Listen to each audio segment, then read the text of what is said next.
Price God. லூக்கா 1:37 பார்க்கிறோம், தேவனாலே கூடாத காரியம் ஒன்றுமில்லை. நம்ம பார்வைக்கு சில விஷயங்கள் இது இனிமே நடக்காதுன்னு தோணலாம். ஆனா தேவன் அப்படி பார்க்கிறவர் இல்ல. நமக்கு முடியாததை கூட அவர் சரியான நேரத்துல செய்து முடிக்க வல்லவராக இருக்கிறார். அதற்கு நல்ல எக்ஸாம்பிள் தான் எலிசபெத். வயசான பிறகும் பிள்ளை பெற முடியாத நிலையில இருந்தாலும் தேவன் கொடுத்த வாக்குறுதியை நிறைவேற்றி யோவானை பெற்றெடுத்து ஆசீர்வாதமான ஒரு ஸ்திரீயாக எலிசபெத்தை மாற்றினார். எல்லாரும் முடியாதுன்னு நினைச்சத தேவன் முடியும்னு நிரூபிச்சார். மனிதர்களின் பார்வையில எலிசபெத்திற்கு குழந்தை பிறப்பது முடியாத காரியமாக இருந்துச்சு. வயதும் கடந்து விட்டதானா தேவன் இயற்கையின் எல்லைகளுக்கு கட்டுப்பட்டவர் அல்ல. அவர் சொன்னதை நிறைவேற்றும் வல்லமை உள்ளவர். நம்முடைய வாழ்க்கையிலையும் சில சூழ்நிலைகள் இது இனி முடியாது அப்படின்னு தோணும்.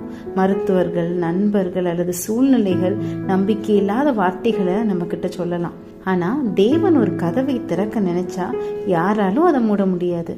அதனால நம்ம நம்பிக்கை மனிதர்களில் அல்ல, தேவனில் இருக்க வேண்டும். தேவனால் கூடாத காரியம் ஒன்றுமே இல்லை. கர்த்தர் உங்களை ஆசீர்வதிப்பாராக.